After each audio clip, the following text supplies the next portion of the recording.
നമ്മളൊക്കെ ക്ഷേത്രത്തിൽ പോകുമ്പോൾ ആദ്യം ചെയ്യുന്ന പരിപാടി എന്താ? നമ്മളെല്ലാവരും ക്ഷേത്രത്തിൽ പോകുമ്പോൾ ആദ്യം എങ്ങോട്ടാ ഓടുക? ചുറ്റമ്പലത്തിനുള്ളിലേക്കാണോ? അല്ല, ആദ്യം നമ്മൾ പോവുക വഴിപാട് കൗണ്ടറിലേക്കാണ്. ഈ വഴിപാട് രസീതാക്കി കിട്ടിയാൽ ഒരു പ്രത്യേക സമാധാനമാണ്. എന്താ കാര്യം? പകുതി പണി കഴിഞ്ഞു. ബാക്കി പകുതി ആര് നോക്കിക്കൊള്ളൂ? മൂപ്പര് നോക്കിക്കൊള്ളൂ. പകുതി പണി കഴിഞ്ഞു.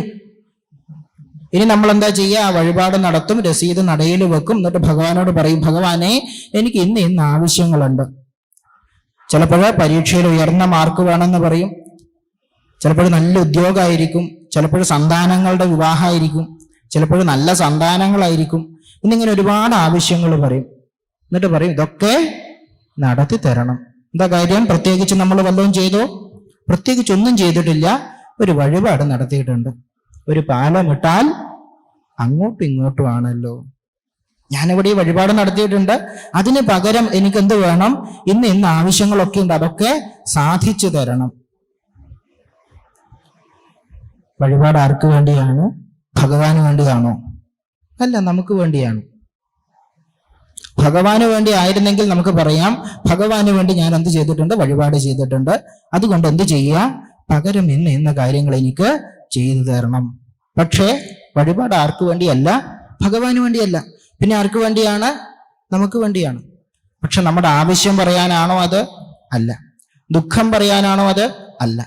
ആധിയും വ്യാധിയും പറയാനാണോ? അതുമല്ല. പിന്നെ എന്തിനാണ്? സമർപ്പണമാണ് വഴിപാട്. ആത്മസമർപ്പണമാണ്. ഈ നിമിഷം വരെ എന്നെ മുന്നോട്ട് നയിച്ചിട്ടുള്ളതിന്, ഈ നിമിഷം വരെ ജീവിതത്തിൽ എന്തെങ്കിലും നേടാൻ എനിക്ക് കഴിഞ്ഞിട്ടുണ്ടെങ്കിൽ അതിനൊക്കെ കാരണം ആരാണ്? ഭഗവാനാണ്. അല്ലാതെ നമ്മൾ ആരെങ്കിലും വരുമ്പോൾ കൊണ്ടുവരുന്നതാണോ ഇതൊക്കെ? ലോകത്തൊരാളും കോടിക്കണക്കിന് രൂപയുടെ ബാങ്ക് ബാലൻസും അത്ര തന്നെയുള്ള നോട്ടുകെട്ടുകളുമായിട്ട് ജനിച്ച ചരിത്രമില്ല. ഇതുവരെ ജനിച്ചിട്ടില്ല. വരുമ്പോൾ ഒരു ചെറിയ ദേഹവും ഉണ്ടാവില്ല. അതിനാണെങ്കിൽ എന്തുമില്ല, വസ്ത്രം പോലും ഉണ്ടാവില്ല.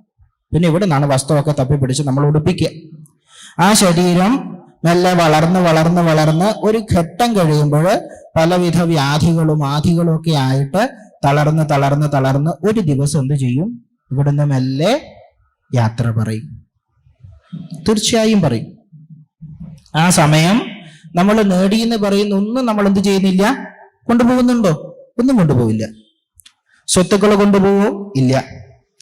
പണം കൊണ്ടുപോവോ? അതില്ല. ആഭരണങ്ങൾ കൊണ്ടുപോവോ? അതുമില്ല.